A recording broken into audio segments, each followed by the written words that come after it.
Mrs. Lydia Ando, who is a survivor of gender-based violence.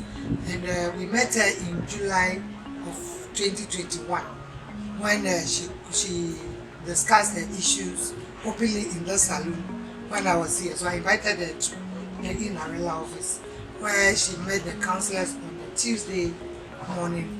And then going through the counseling, we realized that we need to bring the couple together for counseling. So we brought them together and there was a whole lot of issues. She was a Muslim initially, so the husband, being a Christian, wedded her in a Christian way. So the family neglected her because she has left the Muslim faith into the Christian faith. And when she has 4 children now, a set of twins, and then the firstborn who was single, and then this one at the back. And this being the only daughter, she should have enjoyed life. But because the family, the Muslim family rejected him, the man saw the need to molest her. Then when they went through counseling, and the man understood that whether Christian or Muslim, she's a wife, and that must be treated well, things changed. The man could go and come home at 1 a.m. Sometimes they don't even see him, but through counseling things are better up. So we supported her with some money to expand this project, and this has been expanded. She's now gotten 2 new hair dryers. She's bought a new washing basin for the washing of the hair, and she's doing other businesses too, selling foodstuffs, fruits, drinks. She has a freezer. She's also selling water. So now her business is booming. And right now she's telling me she's gotten 2 new apprentices. She's so happy INERELA came to support her.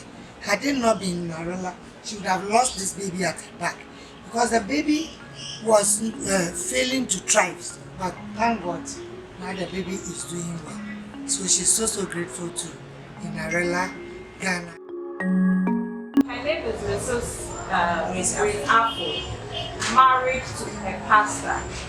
And in fact, they got married when she was at the age of 17. So when the man went in for another wife or a second woman, she was thrown out of the house and she was subjected to severe beatings. And as you can see, the scars are right there for you to see. The thumb somewhere along the line was broken. Now you can see that she can't even straighten it. And then the left arm, you can see the scars there. So this is the outcome of some of the beatings.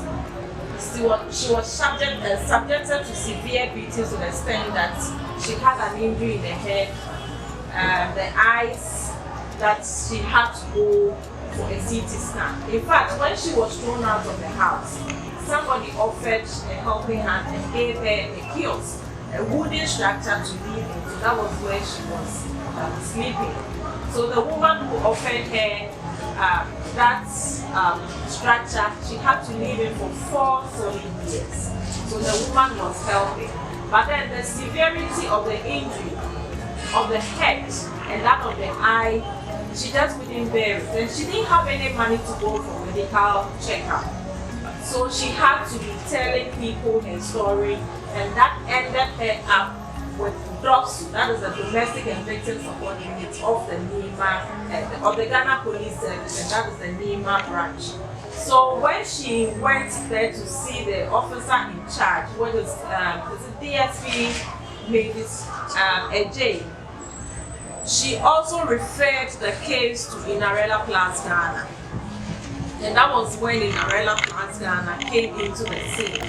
So when the coordinator also saw her, she offered to give a helping hand. So they arranged for her to go to the hospital, which she paid for, and then also offered her a counselor to counsel her because she needed it for her to be stable in terms of mental whatever. So she went through the counseling, and that progressed, her stability. So after that, INERELA Ghana offered, some monthly food items just for her to survive, aside the hospital bills that she took care of. So whenever the food items are ready, she will call her to come for it. But it was just last year December, so barely a year, it's not even a year, last year December, that she was called to come for her items for Christmas. So she went for her food items and she thought that was it. She was just going for the food items.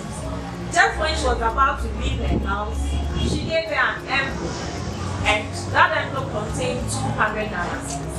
And 200 Ghana cedis, when you are converting into dollars, it's less than $40. So out of that, in fact, she says that she is not a lazy person, very hardworking, and she's a baker. But then because she didn't have the money, she just couldn't do anything. But she has some of the items that she can bake with already there. All she needed was the items to do the baking. So she needed flour, she needed margarine, at least to start with. So after getting the 200, she came back, sat down, thought through and said, no, I could do something with this 200. And that was when she went to the market to buy a 5 kilo flour and then a bucket of margarine. That was all that she needed at that time. And that was what the money could also buy. So with that, she started, baking the chips and then the buffaloes. And then the profit that came out of it, she expanded it. And from what we are seeing now, it is just out of less than $40, 37 point something dollars. Out of that, she has expanded the business, and now she can even buy the whole bag of flour. And she has clients who come for it to also go and sell. Meaning that from that little amount, she has also offered jobs to other people, because they will come for it, sell, and also make money out of it based on the commission basis. So this is her story, very pathetic. Now, INERELA Ghana also offered her a legal service. So they gave her a lawyer to see to her case. So now it's still in process, hoping that before the end of the year, court would have sat on her case and judgment would have been given.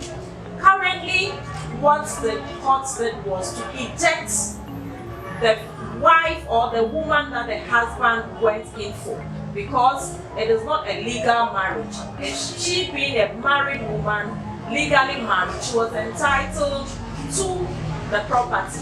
So having two different properties at different places, she was given one of the property, and that is where she's occupying now. But then the second one has been ejected from that facility or that residence. With the legal services the INERELA Ghana provided for her, that is what currently is being processed, and hopefully by the end of the year, judgment would have been served and she would have paid whatever is due her as the original or the legal wife. So she's a survivor, and she is so grateful to INERELA Ghana for the intervention.